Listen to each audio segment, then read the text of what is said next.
move on to our Scope 3 strategy panel. And let me introduce all of my guests. Hopefully they haven't changed seats whilst I was facing you. We welcome back John Trenchard, Vice President Commercial and Supply Chain UK at DP World. Megan Youngs, Scope 3 Manager in NatWest. Stuart Harker, Senior Carbon and Sustainability Manager. And also with us, Mark Munier, CEO at DitchCarbon. This is the Scope 3 Strategy Forum, and a warm welcome to all my guests, please.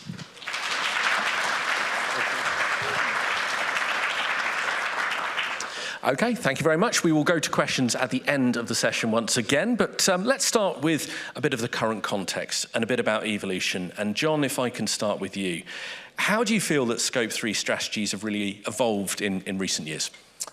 Well, a lot of people are talking about it, which is great, and certainly in our industry, a lot of it's triggered from regulations.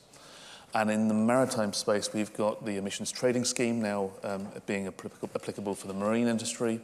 We've got CBAM starting to come in, the carbon borders measurement. That's starting to come in, although there are some changes to that legislation. We've got Fuel EU Maritime, which is coming in as well, which is what's being burned in the vessels which are there. And all manner of reporting requirements, although, of course, that's a dynamic environment and lots of updates happening there. So I think the regulatory angle's coming through, and people are prepared now to explore this further into the supply chain. Megan? I think so.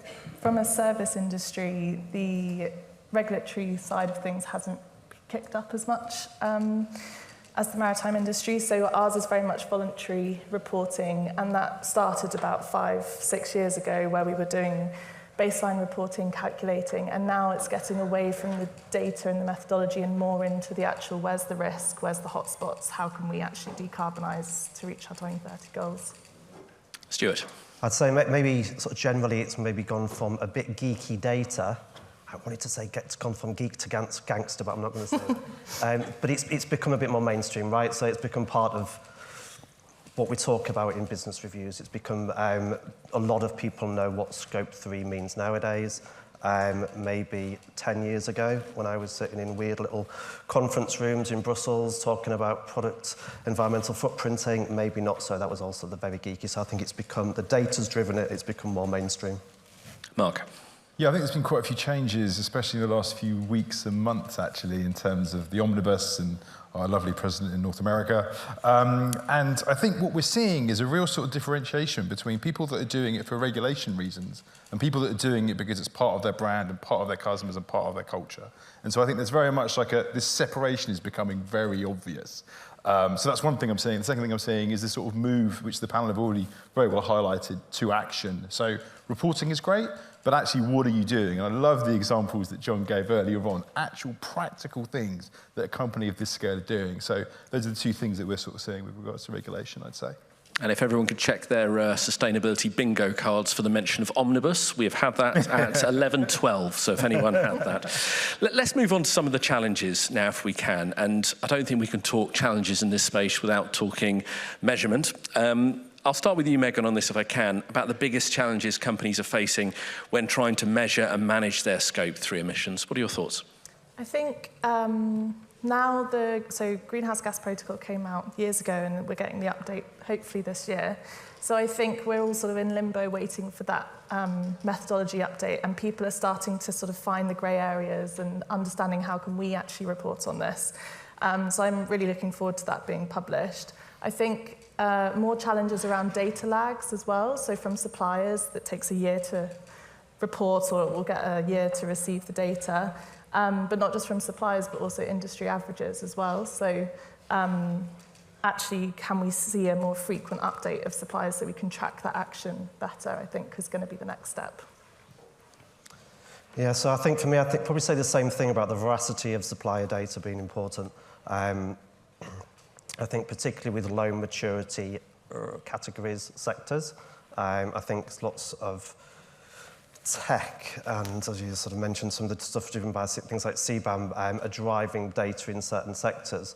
But for us, from a hospitality point of view, you know, a lot of ours is in food and beverage, right? So we have SMEs, we've got lots of suppliers that this is all very confusing. So to get good quality data at the right frequency and in the right sort of formats from those suppliers is a challenge. I think I'll just say my other challenge on that possibly is the reporting challenge. And what I mean by that is we're doing a lot of reporting, and so maybe we should be spending a bit more. And again, you mentioned omnibus, but maybe the benefit of that is that less reporting means more action, dare I say. So I think that the reporting challenge, the constant reporting, the cycle of reporting, stops us doing stuff.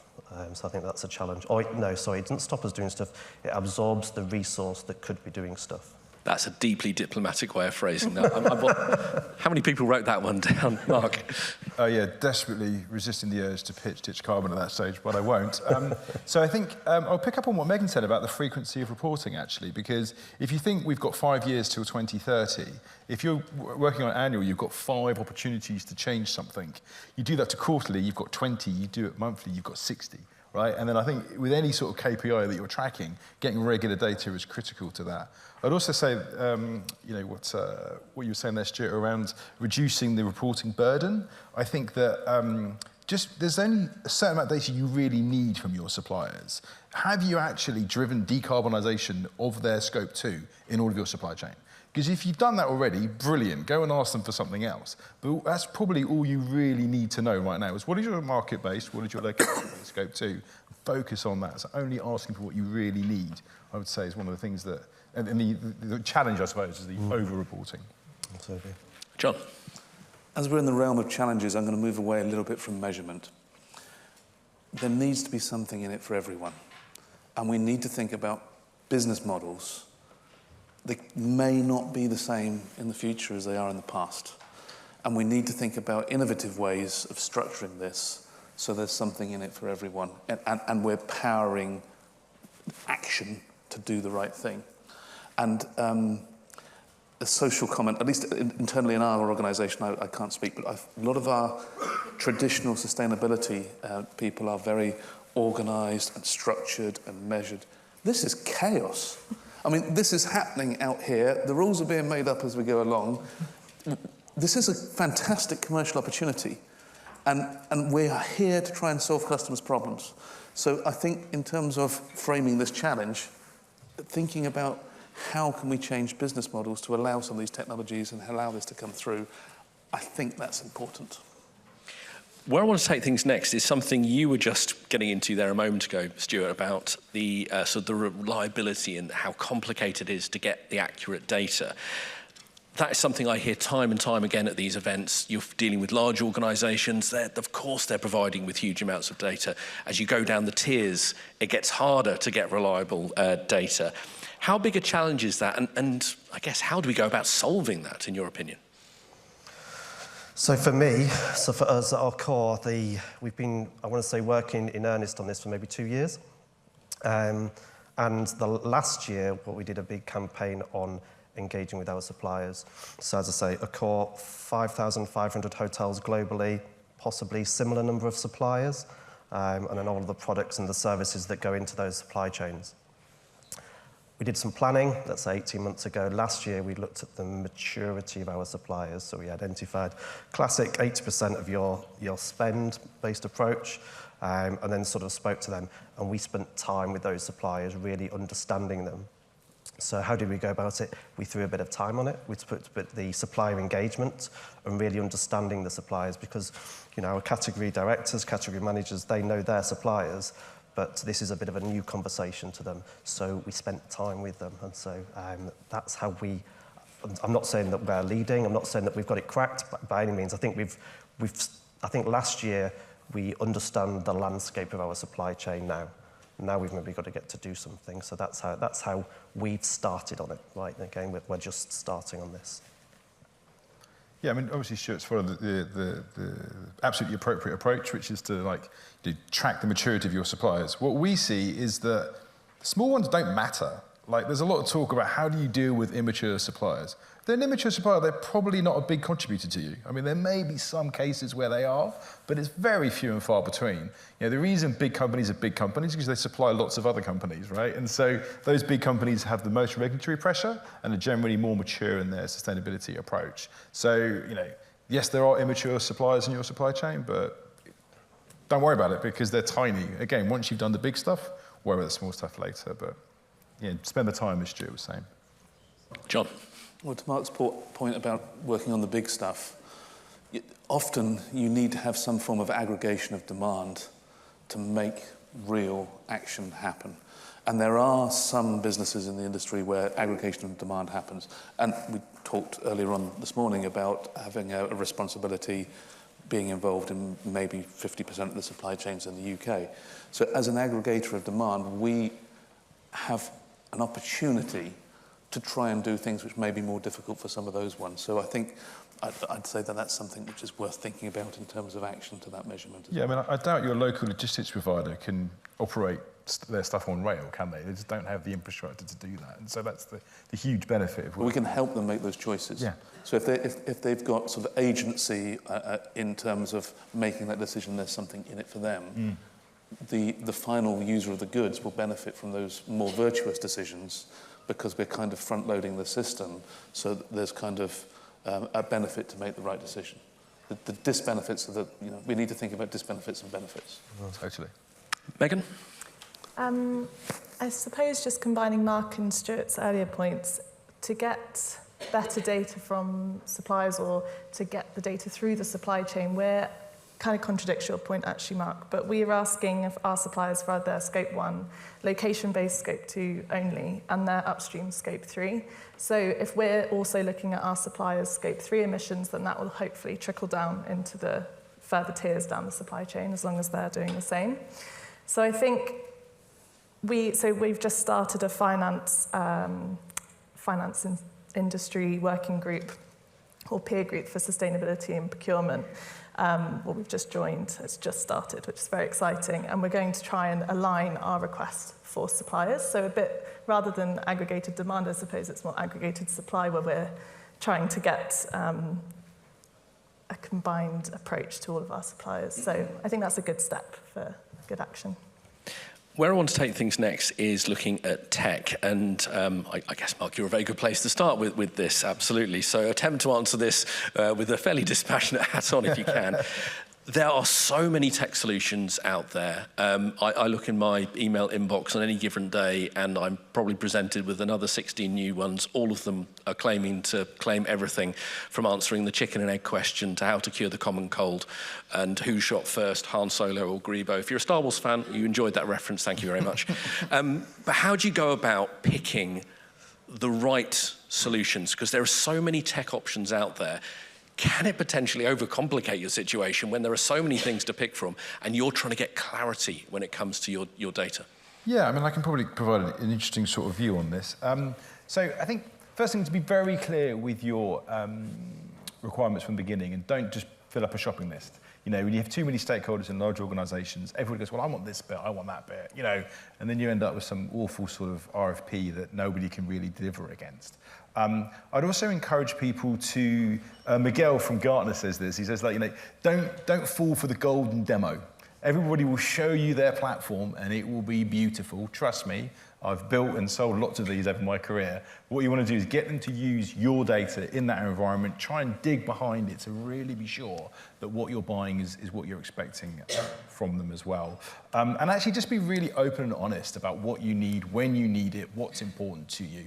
I think a lot of the time it feels quite adversarial in these sort of processes, but actually being open as a buyer, saying, this is what I need it by this, it needs to cost about this much, can you help me, is a much more sort of friendly way of doing it than saying, please present your solution, because that doesn't really help either party. So yeah, don't fall for the golden demo. That's a line I like very much. John, your thoughts on tech?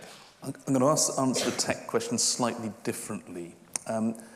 AI works on data and learning data, and if you've got structured data, it's all about the data. So we saw a picture earlier on of London Gateway. It's a big container terminal. We got 50,000 containers which are all mixed up. And then the trucking company comes in, and then we have to play Tetris. And we play Tetris with all the boxes, and we move them all around, and we touch each box 7 times. If the truck driver told us 12 hours in advance, I want that box, we could just touch it once and then put it on the truck, saving CO2, efficiency, money, time, truck driver gets serviced. So we've used tech to start thinking about not just solving the problem with AI after the fact, but up front. So, for example, in London Gateway, before the end of the year, if you nominate your container more than 12 hours in advance, we will pay you a £5. If you book lastminute.com, we will charge you anything up to £12 or £14 because we've got to play Tetris. And by the way, that's bad for the environment and also bad for efficiency. And then our AI bots don't have to deal with quite so much chaos because we've taken that out of the data system. But it's a very specific question, so I'm slightly off-piste a little bit, but it's an optimization question on data. I do have this wonderful image of a round of Tetris being part of the DP World interview process. That would be wonderful. Megan? So I'm around software as a service provider. I think we rely on a lot of software. We've got a big technology footprint as a bank, and we're hearing trends of tech stacking. So people aren't using like the golden bullet for the one software. So you've got a software for data collection. We're currently trying to set up a proof of concept with DitchCarbon. No endorsement, but that's a step in but it doesn't solve everything. Sorry, Mark. So then you've also got the carbon calculation software, then you could have a supplier engagement software, and then you could have a risk software. And as long as they all talk together, which would be the dream, you know, that's not that realistic, but it could happen, then you've got every team is happy and every stakeholder in the organisation is. Stuart? So assuming dreams do come true, so you have a platform, let's just say an ecosystem of sort of platforms that are talking to each other. I think for me there's probably 2 points. I think, again, I'd come back to data. So a lot of the platforms that I get golden demonstrations from, it boils down to, again, to my point about the veracity of the data, right? So is it accurate? Is it within the certain limits that you would expect for that category, within that country, etc.? So I think there's a data point there.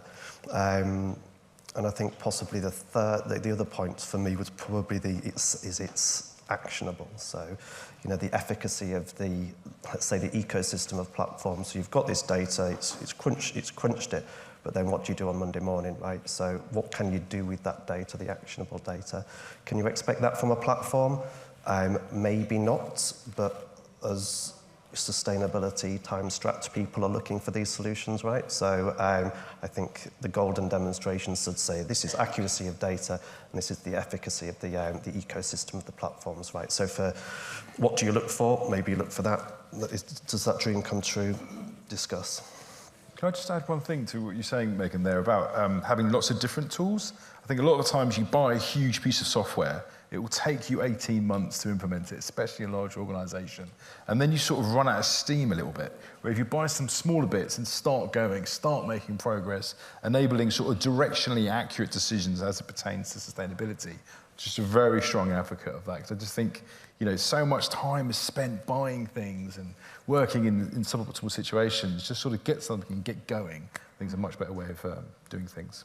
Yeah, I've had some very interesting conversations with various software companies about the implementation phase when they go back to speak to someone a few months later and they see how someone is using their incredibly intelligent software and they say, you could have done this on Excel, you're really not using this right. It's some of those conversations I have, they're actually quite exciting. Anyway, let's move on to solutions now if we can. And what I'd love is more examples. And John, you've been dipping into examples quite a lot about some wonderful ideas of Scope 3 strategies or programs to make improvements. For you, what are some of the other great examples you've seen of ideas that have made a real difference? You know, you presented one there with not having to play Tetris. Any other great examples you've seen? Well, I'm going to go back to what we spoke about briefly this morning, which is insetting. So you've got do nothing, you've got offsetting, which has got some concerns and considerations, and then you've got this thing insetting, which is very close to your supply chain in terms of what's there. I'm not suggesting that it's the final solution for stuff, but it does give a pragmatic option to make change now. And I would strongly suggest that we explore further how we can use that insetting, which is a kind of parallel to some of this data which is going through, to address Scope 3. Now, SBTI does not allow insetting programs currently in your Scope 3 reporting. So maybe approach is to say, well, our scope 3 is X million tonnes of CO2, and our scope 3, taking into account beyond SBTI and insetting, then has some kind of addressiveness. So just to repeat for those who weren't in this morning, in the UK, every import container that comes over the quay at Southampton at London Gateway earns a 50 kilo carbon inset credit, where we've put lower carbon maritime fuel into our ships in Northern Europe. And if you want to claim that, it's included in the charges of the port. You just register and you get your certification every quarter for every single container that you've imported, included in the price that you're currently paying. And that's available now. We've had over 150,000 TU signed up so far, and we've been going for just over 2 months. I would suggest that you sort of look into it. Sorry for the sales approach, but it's an example. That was very subtle. And before I come to you, Megan, John, if I could just stick with you quickly for a moment about the incentives, the literal financial incentives that are offered with a lot of these things. Do you feel that has really moved the needle with some organisations that maybe wouldn't have engaged at other times? Has it been a real, for want of a less cheesy expression, a game changer? Well, the results are beginning to speak for themselves. The thing is, in the supply chain, we've got people with different price elasticities, sensitivities towards price. Just to give you an idea, back in 2021, the cost of shipping a 40-foot container from Shanghai to Southampton was over $20,000 US. The price of doing it today is about $3,000, and for the decade before, it's been about $2,000. World trade did not stop in 2021. So there is and we're talking about a £10 charge here to fund this stuff, or £12 or £15. It's relatively small. So if you can attach that to the gross ocean freight, and it's not the truck driver who's apps, or the trucking company who's working on very thin margins, or others in the supply chain are working on very thin margins, that enables us to then start rewarding behaviour. Now, we're not a tax authority. We are a commercial organisation, so we're trying to do this in the right way. But, we've paid out over £7 million of incentives on the modal shift programme and taken over 8 million truck miles off the road and saved 25,000 tonnes of CO2, more than, and moved 100,000 road journeys from rail to road combination. And it's not either or, it's rail and road, because you still need to do the final mile. And incidentally, that allows you then to start thinking about the use of electric vehicles, because it's complementary to the rail, because it's then doing a much shorter, higher frequency delivery, which is good for the EVs. So I would just encourage people to start thinking about challenging the normal, because we got told when we proposed this, you're mad, why are you getting involved in this? And yes, we are mad, and some things do work, some things don't work, and we stop them. We've had to do trials to see actually what the unintended consequences were. Yes, the difference between insanity and genius is measured only by success, I believe is the expression. And that means I've now got a Star Wars and a James Bond reference into the same panel. I thank you very much. Megan, to you.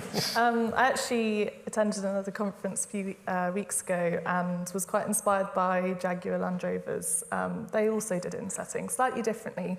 They took product carbon footprinting and almost invested the tax, like an internal carbon price. Mm-hmm. They took the price from anything that was over their limit, and then they invested it back into their supply chain with other suppliers, which I thought was really interesting, because it was like, if the supplier isn't going to cooperate, then you could tax them and put it into those suppliers that will help. So I think I just found that interesting from a personal sort of manufacturing interest.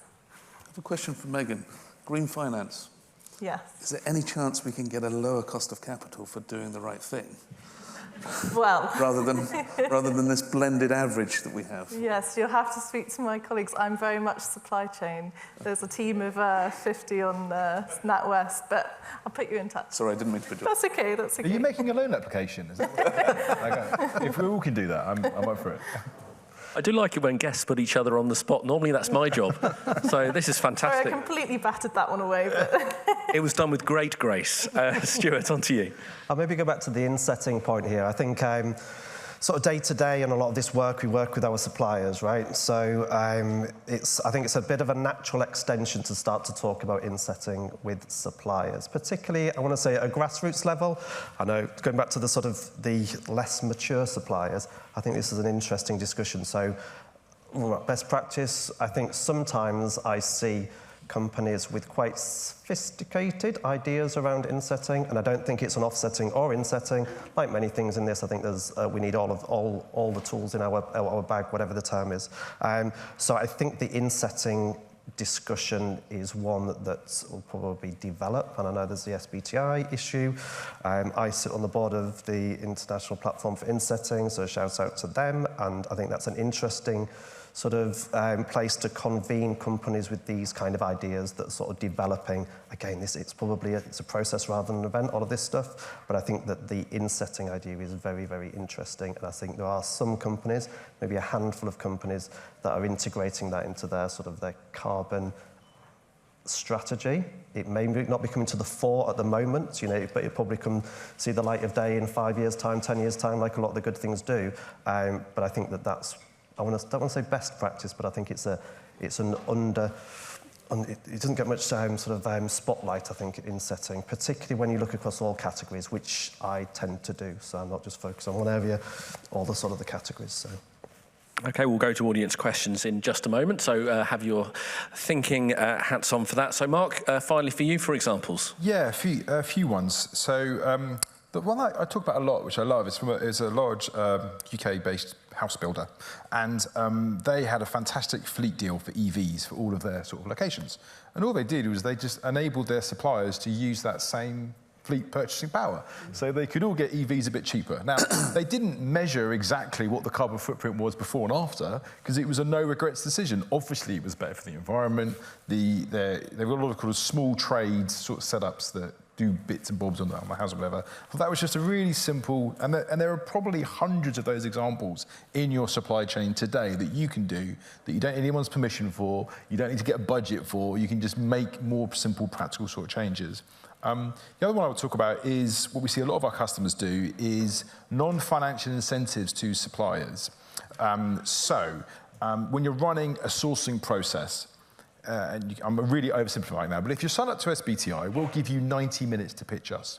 If you're not signed up to SBTI, we'll give you 60 minutes to pitch to us, Or if you've disclosed your carbon footprint, we'll give you a little bit more time. Or when you're reviewing suppliers, put them in order of their maturity in terms of a supplier. And I think those sorts of very simple things can send very strong market signals. And that's really what our responsibility is to do as buyers, is to send strong market signals so suppliers will then adapt. Just like we saw during COVID, we could suddenly produce trillions of masks because there was an incredible market demand to do that. And that's the power of the market when given the right incentives. So I guess that's ones I would share.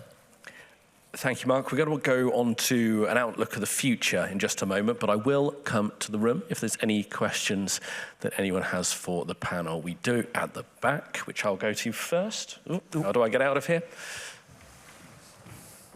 It is amazing when we get the feedback from these events. The number of times the primary feedback was there wasn't enough time for questions. So Monkey is learning, and I'm trying to go to questions slightly earlier in the panel. So here you go. Needs a glamorous assistant, I think. First of all, thank you all. That was a really interesting discussion. Francis Dawson, DP World, so I work with John on a lot of things. I think the key to decarbonising Scope 3 emissions is unlocking supply chains. And supply chains are complex, they're messy, and big companies do not understand their Scope 3 emissions or how to reduce them. But I think a big question here, what it always comes down to is the cost element, right? Who's going to pay for it? And at the end of the day, who funds the growth and the maintenance of our companies? It's the customers. And the key to this is how do we manage and engage that customer engagement? How do customers perceive Scope 3 emissions from companies with very complex supply chains? I'll give an example. I'll go to a supermarket and I might buy a product because it says it's organic and it's £1 more. But what if that product said that it was transported by rail or it was transported by ship? would we then pay more for it as a customer? I think we would. So this comes back to a branding issue, and potentially, I might ask Megan, for instance, how does NatWest engage its customers? And if anyone else on the panel also wants to comment on that issue. Thank you. So engaging our customers is similar to how we would engage our suppliers. We're right in the middle. We've got a big downstream footprint. Our own operations make up 3% of our supply chain emissions, make up almost 2% of our total carbon footprint. But we do have a large customer footprint. But we set expectations with them. We work with them. With supply chain, there's different qualification levels or questions. There's different weightings that we will apply to those tenders, and similar to customers as well. So it's not about you can use sustainability to inform a decision, but it can't be the only reason why you're making that decision. My name's John. I'm a NatWest bank customer. I've got an app, and I recently noticed there was an update when I refreshed it because I needed to, and it's trying to predict I think it's Planet, it's got footprints on, and it says that my spend is now causing this amount of kgs. So you're stimulating a customer discussion. Excellent. So thank you. Good. Yeah. We also have a platform called Carbon Planner, where smaller businesses, SMEs, can, similar to that app function, but in a slightly more detail, aligned to the Greenhouse Gas Protocol. And that's been really beneficial as well. So. Okay. Any further questions? We have one over there, and then I will go to the middle there before moving on.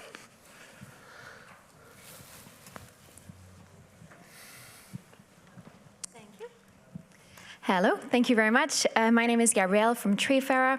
My question was relating to insetting. So you all talked about insetting and how it's a really exciting and new avenue to reduce emissions from a company. But how do you deal with the fact that it's not regulated or verified by external bodies to make sure that it is compliant across all suppliers and all companies?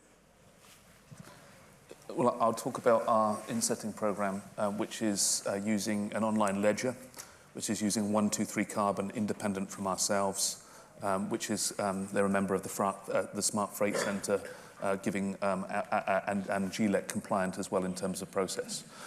We're also using Bureau Veritas as an independent verification agency to ensure that the certification goes through, and it's using blockchain technology so that we know that the source of the fuel, we know which hull or which ship it's going into, and which voyage it sailed on. Then the net's getting allocated across. So we have 3 or 4 independent allocated, because it's quite a big, a ship takes a lot of fuel.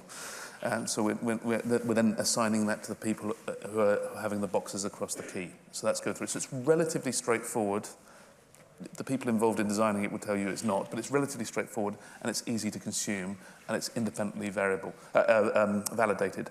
I think that's absolutely key. It has to be independently validated, and it has to be additionality. It has to be incremental. It has to be something that you would not have otherwise done, because otherwise all you're doing is getting a cheap financing set up. Okay, another question here. Hi, my name's Beth. I work with the Zero Carbon Forum, which helps hospitality get to net zero. There's been a lot of talk about data, and particularly about working with your suppliers and asking for data on scopes 1, 2, and 3, footprinting data. But I would just actually question, what are you actually going to do with that information? And is that going to actually affect change that you need to see? I think we work with our members and try and understand what are the levers in the supply chain to actually make emissions reduction, and you're not going to get that information through asking for footprinting data on scope 1, 2, and 3. So how are you actually working with your suppliers to affect the change that you need? That sounds like a question for me. Shall I have a go? So first of all, shout out to you guys. You're doing some sort of great work. I think for us, whenever I ask for data from a supplier, I always caveat it that I'm going to do something with it, because I think that you've got that sort of duty of care when you're taking somebody's time to gather data. So absolutely do that. So for us, we ask for the data, but in the same conversation, we're saying if it's a supplier that maybe understands their numbers, then you can say, is there another product, is there another service, right? So that it is that, it's the efficacy of the data. We're getting very good at being effective in collecting data, but it's the efficacy for me that has to be part and parcel of it. So, you know, we're active in those discussions around products, services, alternatives, you know, and it's an engagement and it's a process approach. But yeah, that's what we're doing. Some categories for us are more mature than others, and we need to invest that time in engaging with the suppliers to be able to get to that point where we can make data-based decisions, I guess. And if you frame this slightly differently, I'm from a commercial background, so my counterparty is generally you guys, the procurement people, and it is coming. We are being asked, how do you do this? What does this have an impact in? So at least a proportion of your procurement brethren are actually making this a requirement, so our RFQs and RFPs and necessary to do business. I just, sorry, did you want to? You go. Okay. So 2 examples I'd sort of share. One, there was a pharmaceutical company, and we talked about this before, weren't we, that were making syringes, and they were constantly being asked for PCF data from all of their pharmaceutical customers. And they said, look, we're just not going to do it unless you tell us what you're going to do with this data. And so I genuinely encourage suppliers to do that, because there is, obviously not on this panel, but in other sort of enterprises that are asking data almost for the sake of it. So I would just push back and say, look, what do you want this data for? You know, we're doing the right things. If you want more, let us know, or what are you going to do with it? Yeah, it's the sort of the main point I would make, really. And actually, there are solutions out there that would make the data collection much easier. I'll give you a guess as to what they call. I'd also just add, so we try and make the burden of reporting really a lot less for suppliers. So we use CDP as our main data collection tool. And we give our suppliers a set of the minimum requirements, like the data that I mentioned.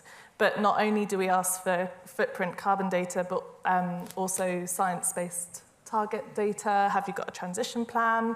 And we're looking at those gaps of where, okay, so you haven't got your emissions verified, that's fine, but do you have a target? And okay, if you do you have a transition plan on how to get there? So it's adding and building, and we're in the very early stages of this. So we're trying to just turn, as you said, Stuart, turning that data into information. But I think you have to start somewhere, and having that carbon intensity as a metric of maturity and materiality is really important. Can I just add there? I think to do this, I think at a sector level, you need to make sure you know what the goalposts are. So maybe in financial services, again, you can look at SBTi targets, whatever. You benchmark everybody's broadly the same. But maybe you can, when you're talking about what's the message to suppliers, agree at a sector level that this is what we're going to tell suppliers, right? And we try to do this within hospitality, and I know lots of other sort of industries, but that's important. So rather than it being a company, you know, sort of ask for the supplier, it's really sort of a sector asking for some things, and things get lost in the cracks of our targets and the way that they're approaching and timelines.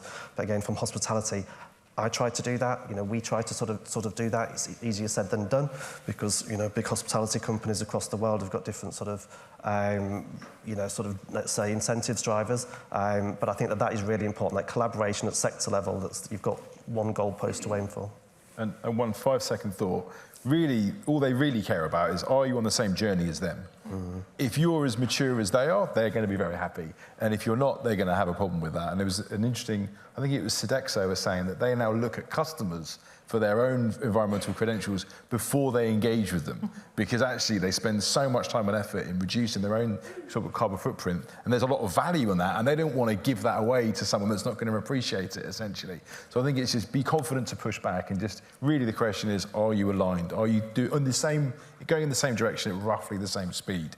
And everything else is sort of detail, I think a lot. Okay. Well, thank you so much for all of your questions. We are out of time, and in terms of learning things, another thing I've learned from hosting many of these events is never overrun into the networking break too much, because then you do get a coffee-based riot on your hands, which you don't really want today. So after the networking break, which finishes at 15:15, we're back with our next keynote with Royal Nail. But for now, our thanks to John, to Meg and Stuart, and for Mark. Thank you.